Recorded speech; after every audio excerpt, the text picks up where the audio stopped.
തിരഞ്ഞെടുപ്പ് പ്രചാരണത്തിൻ്റെ അവസാന മണിക്കൂറുകളിലാണ് ഇപ്പോൾ വി.എസ്. സുനിൽകുമാർ നമ്മോടൊപ്പം ഉണ്ട്. ഈ മണ്ഡലത്തിൽ ജയിപ്പിക്കുന്ന പ്രധാന ഘടകങ്ങൾ എന്തൊക്കെയാണ്? ജനങ്ങളാണ് ജയിപ്പിക്കുന്നത്. ജനങ്ങൾ നമ്മുടെ ഒപ്പമാണെന്നുള്ളതാണ് ഏറ്റവും വലിയ ഘടകം. അതിനകത്ത് ജനങ്ങൾക്ക് ഇടതുപക്ഷ ജനാധിപത്യ മുന്നണിയിൽ വലിയ വിശ്വാസം ഉണ്ടാക്കിയെടുക്കാൻ ഞങ്ങൾക്ക് കഴിഞ്ഞിട്ടുണ്ട്. കാരണം ഈ തെരഞ്ഞെടുപ്പ് ഘട്ടത്തിൽ ഒരു സ്ഥാനാർത്ഥിയായിട്ട് ഇവിടെ വന്ന ആളല്ല ഞാൻ. ഇവിടുത്തെ ജനങ്ങളുമായി ബന്ധപ്പെട്ടുകൊണ്ട് നിരന്തരമായി പ്രവർത്തിച്ചുകൊണ്ടിരിക്കുന്ന ജനപ്രതിനിധിയായിട്ടും രാഷ്ട്രീയ പ്രവർത്തകനായിട്ടും യുവജന പ്രവർത്തകനായിട്ടും വിദ്യാർത്ഥി പ്രവർത്തകനായിട്ടും ഒക്കെ ഞാൻ ഇവിടെ ഒരു സ്ഥാനാർത്ഥി എന്ന നിലയിലും അല്ലാതെയൊക്കെ ഇവിടെ പ്രവർത്തിച്ചിട്ടുള്ള ഒരു വ്യക്തിയാണ്. അതുകൊണ്ട് ആ ജനങ്ങൾക്ക് എന്നിലുള്ള വിശ്വാസത്തിൽ എനിക്ക് വിശ്വാസമുണ്ട്. അപ്പോൾ അതുകൊണ്ട് ഇടതുപക്ഷ ജനാധിപത്യ മുന്നണിയുടെ ഒരു വലിയ അടിത്തറ ഈ മണ്ഡലത്തിൽ നല്ല നിലയിലുണ്ട്. ആ അടിത്തറയ്ക്ക് ഒരിക്കലും ഒരു കോട്ടവും ഇതുവരെ ഈ സംഭവിച്ചിട്ടില്ല എന്നുള്ളത് നമ്മൾ മനസ്സിലാക്കണം. തൃശ്ശൂർ മണ്ഡലത്തിലെ ഇടതുപക്ഷത്തിൻ്റെ അടിത്തറ ഒരു കാരണവശാലും നഷ്ടപ്പെട്ടിട്ടില്ല എന്ന് മാത്രമല്ല, ഈ തെരഞ്ഞെടുപ്പിൻ്റെ ഓരോ ഘട്ടം ചെല്ലുന്തോറും തെരഞ്ഞെടുപ്പിൽ ഇടതുപക്ഷത്തിന് അനുകൂലമായ ഒരു ട്രെൻഡ് രൂപപ്പെട്ടു വന്നിരിക്കുന്നു എന്നുള്ളതാണ് സത്യം. അതിനെങ്ങനെ ഏതൊക്കെ രൂപത്തിൽ മറച്ചു വയ്ക്കാൻ ശ്രമിച്ചാലും സത്യം 4-ാം തീയതി പുറത്തു വരും. തൃശ്ശൂർ ഒരു ത്രികോണ മത്സരം ഉണ്ടോ സത്യത്തിൽ അവസാന ഘട്ടത്തും? എനിക്ക് തോന്നുന്നില്ല. കാരണം എന്താ വെച്ചാൽ ത്രികോണ മത്സരം ഉണ്ട് ഇവിടെ. നമ്മളീ പറയുന്ന പോലെ എന്തോ ഒരു ഫോട്ടോ ഫിനിഷിംഗ് എന്നൊക്കെ പറയുന്ന പോലെയുള്ള കാര്യമാണോ എന്നുള്ളത് നിങ്ങൾ തന്നെ പരിശോധിക്കേണ്ട കാര്യമാണ്. ഗ്രൗണ്ട് റിയാലിറ്റി എന്താണെന്നുള്ളത് നിങ്ങൾ പത്രക്കാർ തന്നെ വ്യക്തമായിരുന്നു. പക്ഷേ പത്രം പ്രവർത്തകർ ഈ ചില പ്രിൻ്റ് മീഡിയകളൊക്കെ നടത്തുന്ന സർവേകളൊക്കെ കൃത്യമായ രാഷ്ട്രീയ ലക്ഷ്യത്തോടു കൂടി നടത്തുന്ന പരിപാടികളാണ്.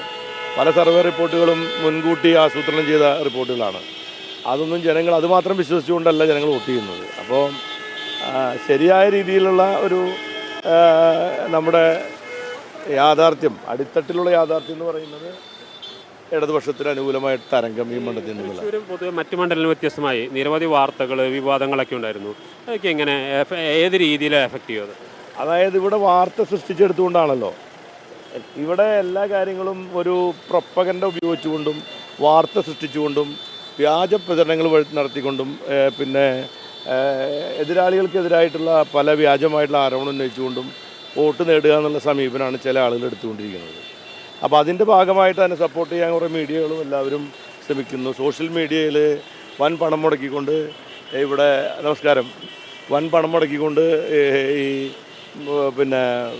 ജനങ്ങൾക്കിടയിലൊരു പ്രചരണം ഉണ്ടാക്കിയെടുക്കുക. അതായത് ഫേക്ക് ഐഡികളിൽ നിന്നുള്ള കൃത്രിമമായിട്ടുള്ള പ്രചരണം പ്രതികരണങ്ങൾ ഉണ്ടാക്കുക. ഇങ്ങനെ പല രൂപത്തിലുള്ള കാര്യങ്ങളും ഈ തെരഞ്ഞെടുപ്പിൻ്റെ ഭാഗമായി ചെയ്യുന്നുണ്ട്. അപ്പോൾ ഈ ഇലക്ഷനിൽ തൃശ്ശൂർ ഞങ്ങളൊക്കെ പ്രതീക്ഷിക്കുന്നുണ്ട്. ഇതിനേക്കാൾ അപ്പുറത്തിന് എന്തൊക്കെ ചെയ്യാൻ പറ്റുന്നുള്ളത് ഞങ്ങൾ പ്രതീക്ഷിക്കുന്നുണ്ട്. കാരണം ഇനിയുള്ള ദിവസങ്ങളിലും ചിലപ്പോൾ ഇപ്പോൾ തൃശ്ശൂർ പൂരത്തിൻ്റെ ഇടയിൽ എന്തിനാണ് ഇങ്ങനെ ഒരു വിവാദം ഉണ്ടാക്കി? എന്തിനാണ്? അപ്പോൾ തൃശ്ശൂർ പൂരത്തിന് യാതൊരു പ്രശ്നം ഉണ്ടാവാത്ത തൃശ്ശൂർ പൂരത്തിൽ എല്ലാ കാര്യങ്ങളും പരിഹരിക്കപ്പെട്ടു പോയത്. തൃശ്ശൂർ പൂരത്തിലൊരു രാത്രി പെട്ടെന്നൊരു പ്രശ്നത്തിലേക്ക് പോയത് തന്നെ ആ പ്രശ്നത്തെ സാധാരണ തൃശ്ശൂർ പൂരത്തിനൊക്കെ മുമ്പും പല ഫ്രിക്ഷൻസും ഒക്കെ ഉണ്ടാവാറുണ്ട്. ഇപ്പോൾ ജെയ്സൺ അറിയാലോ. ഇപ്പോൾ നമ്മൾ എത്രയോ തവണ പൂരം വെടിക്കെട്ട് കിടക്കുന്ന സമയത്ത് പോലീസെ തർക്കിക്കലും ചിലപ്പോൾ ലാത്തി ചാർജ് വരെ ഉണ്ടായിട്ടുണ്ട്. പോലീസ് ലാത്തി വീശേണ്ടി വന്നിട്ടുണ്ട്. ദേവസ്വം ബോർഡിൻ്റെ ആളുകളായിട്ട് ചിലപ്പോൾ അടി തന്നെ ഉണ്ടായിട്ടുള്ള കാര്യങ്ങളൊക്കെ ഉണ്ട്. അപ്പോഴും പൂരത്തിൻ്റെ ചടങ്ങുകളെ അത് ബാധിക്കാതിരിക്കാൻ ശ്രദ്ധിക്കുക എന്നുള്ളതൊരു പക്ഷേ അതുപോലും ഉണ്ടായി നമ്മുടെ പൂരത്തിന്. അതുണ്ടായി സംഭവിച്ചു. പക്ഷെ അത് പരിഹരിക്കുകയും ചെയ്തു ദേവസ്വം ബോർഡ്. തെരഞ്ഞെടുപ്പ് പ്രചാരണത്തിൽ ഇതെല്ലാം ഭയങ്കര രീതിയിൽ ബാധിക്കുന്നുണ്ട്. അവസാന നിമിഷമാകുമ്പോൾ ഈ സംഭവിച്ചതിൽ എന്തെങ്കിലും ഒരു ഗൂഢാലോചന അങ്ങനെ എന്തെങ്കിലും ഉണ്ടോ? അങ്ങനെ എനിക്ക് സംശയം തോന്നിയിട്ടുണ്ട്. എന്തെങ്കിലും ഇതിൻ്റെ പിന്നിൽ ഗൂഢാലോചന ഉണ്ടോ? എനിക്ക് അതിന് തെളിവുകളൊന്നും എൻ്റെ കയ്യിലില്ല. പക്ഷേ ഇതൊക്കെ കാണുമ്പോൾ എന്താണ് ഇങ്ങനെയൊക്കെ സംഭവിക്കുന്നത് എന്നുള്ളത് നമ്മൾ ചിന്തിച്ച് പോയിട്ടുണ്ട്. ഞാനതിൻ്റെ പുറകെ പോകാനൊന്നും പോകുന്നില്ല. കാരണം എനിക്ക് പറയാനുള്ള കാര്യങ്ങൾ ഞാൻ ഇന്നലെ ഓൺലൈൻ വഴി പറഞ്ഞിട്ടുണ്ട്. ഇനിയിപ്പോൾ അതിന് ഗൂഢാലോചന ഉണ്ടെങ്കിൽ എനിക്ക് കുഴപ്പമൊന്നുമില്ല. ഇനി ഗൂഢാലോചന നടത്തുന്നവർ ജനങ്ങൾക്ക് അറിയാമല്ലോ ഈ കാര്യങ്ങളൊക്കെ തന്നെ. ജനങ്ങൾക്കൊന്നും ഇഷ്ടമല്ല. കാരണം വെച്ചാൽ നല്ല മനുഷ്യരെ സംബന്ധിച്ചിടത്തോളം ആൾക്ക് സ്ട്രൈറ്റ് ആയിട്ട് സംസാരിക്കുന്നതാണ് ഇഷ്ടം. നമ്മൾ വെറുതെ അത് ഇതൊക്കെ പറഞ്ഞിട്ടൊന്നും കാര്യമൊന്നുമില്ല. ഈ മുരളീധരൻ മറുപടി കൊടുക്കേണ്ട സമയം അല്ലെങ്കിൽ പോലും അവർക്ക് പറയുന്നത് ഇത് സംബന്ധിച്ചൊരു ജുഡീഷ്യൽ അന്വേഷണം വേണം. അതോടൊപ്പം തന്നെ ഒരു BJP സഹായിക്കാൻ നടത്തിയ ഒരു ശ്രമമായിരുന്നു ഒക്കെയുള്ള അത്തരത്തിലുള്ള എല്ലാ ഒരു ആരോപണങ്ങളുണ്ട്. അത് ഇപ്പോൾ ഈ തെരഞ്ഞെടുപ്പ് ഘട്ടമാകുമ്പോൾ സ്വാഭാവികമായിട്ട് ചർച്ച ചെയ്യപ്പെടുന്ന ഒരു വിഷയമാണ്. അത്തരത്തിൽ എന്തെങ്കിലും ഒരു ഞാൻ നിങ്ങളോട് ഈ BJPയും CPM അല്ലെങ്കിൽ LDF തമ്മിൽ ഗൂഢാലോചന നടത്തിയിട്ട് പൂരം മുടക്കിയിട്ട് സുരേഷ് ഗോപിനെ ജയിപ്പിക്കുമെന്ന് പറയുന്നതൊക്കെ എന്താ അതിൻ്റെ അടിസ്ഥാനം? എന്ത് ലോജിക്ക്, എന്ത് തെളിവുള്ളത്? ഒരു പാർട്ടിയുടെ സമുന്നത നേതാക്കന്മാരായിട്ടുള്ള ആളുകളൊക്കെ ഇത്തരം സ്റ്റേറ്റ്മെൻറ്റുകൾ നടത്തി ജനങ്ങളെ കൺഫ്യൂസ്ഡ് ആക്കാൻ വേണ്ടിയാണല്ലോ ഇതൊക്കെ ചെയ്യുന്നത്. ജനങ്ങളെ ഏതെങ്കിലും രൂപത്തിൽ ഇങ്ങനെയെങ്കിലും ഞങ്ങൾക്ക് കുറച്ച് വോട്ട്, ഇതൊക്കെ സ്വന്തം കാലിൻ്റെ അടിയിലെ മണ്ണ് ചോർന്ന് പോകുമ്പോൾ ഉണ്ടാവുന്ന ചില കാര്യങ്ങളാണ്. സ്വന്തം കാലിൻ്റെ അടിയിലെ മണ്ണ് ചോർന്ന് പോകുമ്പോഴേ ആ മണ്ണ് ചോർന്ന് പോകുമ്പോൾ ഉണ്ടാകുന്ന ചില ജൽപ്പനങ്ങൾ പോലെ എനിക്കിത് തോന്നിയിട്ടുള്ളൂ. അല്ലാതെ ഇപ്പം ഇങ്ങനെ ഒരു അടിസ്ഥാനമില്ലാത്ത ഒരു ഒന്നുകിലൊരു ലോജിക്കലായിട്ട് അതിനകത്തൊരു ഒരു ഒരു ഇതുണ്ടാവണം. ഈ കമ്മീഷണറെ സ്വാഭാവികമായിട്ട് കമ്മീഷണറെ കുറിച്ച് കഴിഞ്ഞ കുറേ കാലങ്ങളായിട്ട് പരാതികളുണ്ട്. കഴിഞ്ഞ പൂരത്തിന് തന്നെ പ്രശ്നം ഉണ്ടാക്കിയ ആളാണ്. അദ്ദേഹത്തേക്ക് മാറ്റി നിർത്തേണ്ടായിരുന്നില്ല ശരിക്കും പോലും?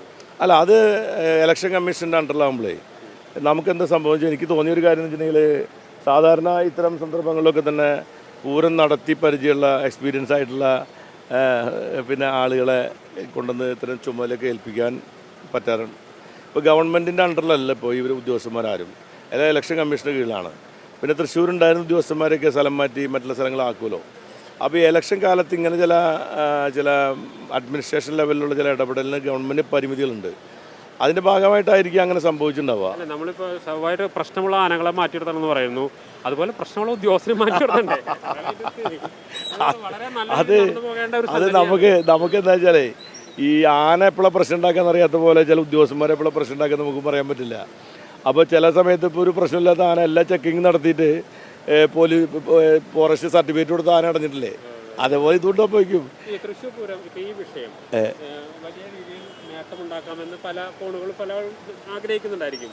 ഈ ഇഷ്യൂ ഏറ്റവും അവസാനം ഉണ്ടായ തൃശ്ശൂരുമായി ബന്ധപ്പെട്ട വിഷയം ഈ തെരഞ്ഞെടുപ്പിൽ ഏതെങ്കിലും രീതിയിൽ എഫക്ട് ചെയ്യും? ഇതൊരു അത് എഫക്ട് ചെയ്യാൻ പോണ അവർക്കാണ്. കാരണം അവർ മലർന്ന് കിടന്ന് തുപ്പിയിരിക്കുക, അവരുടെ നെഞ്ഞത്ത് തന്നെ അത് വീഴും. അതെനിക്ക് പറയാനുള്ളൂ. കാരണം എന്ന് വെച്ചാൽ ഞാൻ തൃശ്ശൂർക്കാരുടെ ഭാഷയിൽ വീണ്ടും പറയുന്നൊരു കാര്യം എന്ന് വെച്ചാൽ, ഈ തൃശ്ശൂർ പൂരത്തിൻ്റെ വെടിക്കെട്ട് നടന്നിട്ട് ഒരു അപകടം സംഭവിച്ചില്ല. വെടിക്കെട്ടിൻ്റെ കഥ പറഞ്ഞിട്ട് തൊട്ട് അടുത്ത് നിൽക്കണവൻ്റെ കണ്ണ് കളഞ്ഞ കഥ നീ കേട്ടിട്ടുണ്ടോ? അതുപോലത്തെ പരിപാടിയാണ് ഇപ്പോൾ നടന്നുകൊണ്ടിരിക്കുന്നത്. മനസ്സിലായത്? അതായത് തൃശ്ശൂർ പൂരത്തിന് ആ പൂരവുമായി ബന്ധപ്പെട്ട കാര്യങ്ങളെല്ലാം ഉണ്ടായിട്ടുള്ള സംഭവവികാസങ്ങളിൽ ജനങ്ങൾക്ക് ചില പരിഭവങ്ങളൊക്കെ ഉണ്ട്. കാരണം ചില അതിൻ്റെ നിജസ്ഥിതി അറിയാത്തതുകൊണ്ടാണ്. ഇപ്പോൾ ആളുകൾക്ക് കാര്യം പിടികിട്ടി, ഇത് ആരാണ് എന്താണ് ഇതിൻ്റെ പിന്നിൽ എന്നുള്ളതിനെ സംബന്ധിച്ച് ജനങ്ങൾ തന്നെ സംശയം പ്രകടിപ്പിക്കാൻ തുടങ്ങിയിട്ടുണ്ട്. ജനങ്ങൾക്ക് ആ സംശയം കുറച്ച് കഴിയുമ്പോൾ മാറിക്കൊള്ളും, അത് കൃത്യമായ വിവരങ്ങൾ കിട്ടും. അപ്പോൾ ഇത് ഇപ്പോൾ വ്യക്തിപരമായിട്ട് എനിക്കെതിരെ പോലും എന്നെ ഇതിൻ്റെ കാര്യം എന്താണ്, ഇതിൽ പിന്നെ സ്ഥാനാർത്ഥി എന്ന നിലയിൽ ഞാനവിടെ ഈ സംഭവം നടന്ന സമയത്തൊക്കെ അവിടെ പോയിരുന്നു, അവരെ ഫോണിൽ വിളിച്ചിരുന്നു. ഞാൻ ഈ കാര്യത്തിൽ ഇടപെടുന്ന സമയത്ത് ഞാൻ നിങ്ങൾ പത്രക്കാരായാലും വിളിച്ചു കൊണ്ടുപോയിട്ടുണ്ടോ?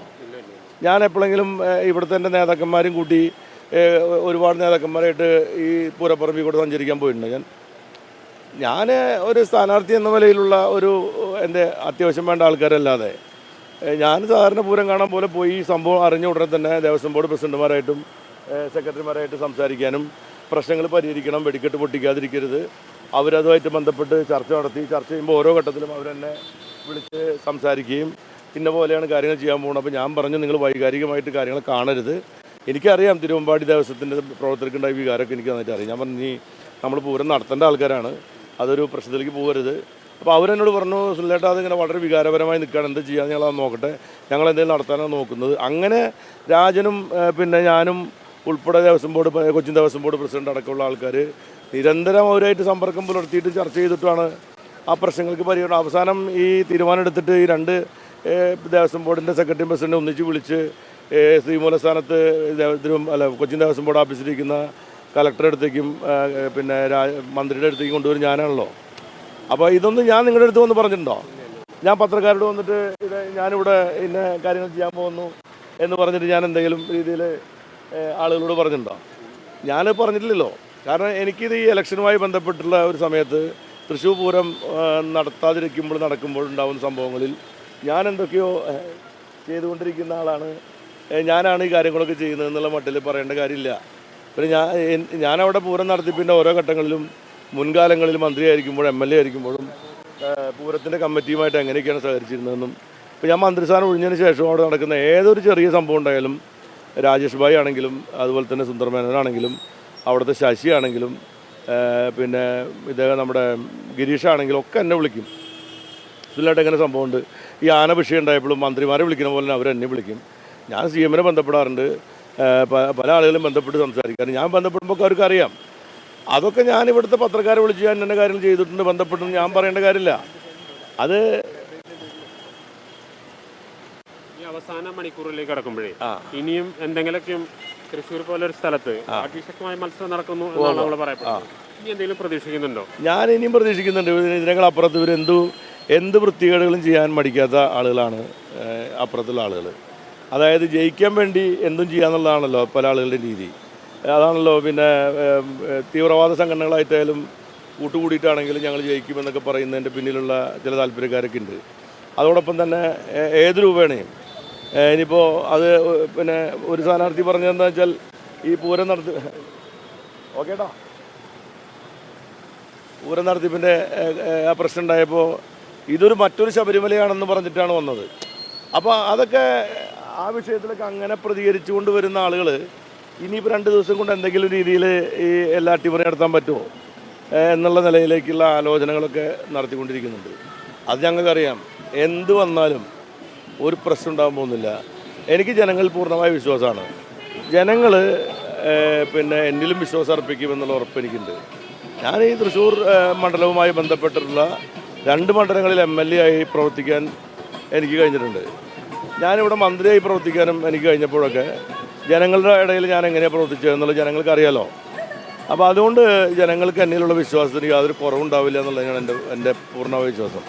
അപ്പോൾ അവർ ഇനി വ്യക്തിപരമായ രീതിയിൽ ആക്ഷേപിച്ചാലും രാഷ്ട്രീയമായിട്ട് ഇടതുപക്ഷത്തെയും നമ്മുടെ രാഷ്ട്രീയ കാര്യങ്ങളെയും എതിർക്കാൻ നോക്കിയാലും ആളുകൾ വോട്ട് ചെയ്യുമ്പോൾ നമുക്ക് അനുകൂലമായി തന്നെ വരും. മനസ്സിലായില്ല? അന്ന് യാതൊരു പ്രശ്നമുള്ള കാര്യമല്ല. അപ്പോൾ അവിടെ അതിലൊന്നൊരു ആശങ്കയും എനിക്ക് എന്നെ സംബന്ധിച്ചിടത്തോളം ഇല്ല. ഏതായാലും വിവാദങ്ങളൊന്നും തന്നെ ബാധിക്കില്ല. തികഞ്ഞ വിജയ പ്രതീക്ഷയിൽ തന്നെയാണ് VS സുനിൽകുമാർ. കഴിഞ്ഞ തവണ നഷ്ടപ്പെട്ട ഈ മണ്ഡലം തിരിച്ചുപിടിക്കുമെന്ന ഉറച്ച വിശ്വാസം തന്നെയാണ് അദ്ദേഹം അവസാന മണിക്കൂറുകളിലെ പ്രചരണത്തിൻ്റെ അവസാന മണിക്കൂറുകളിൽ തികഞ്ഞ ആത്മവിശ്വാസത്തോടുകൂടി വോട്ട് തേടി ഇറങ്ങുകയാണ് VS Sunilkumar. Reporter Jaison, in reporter, Thrissur.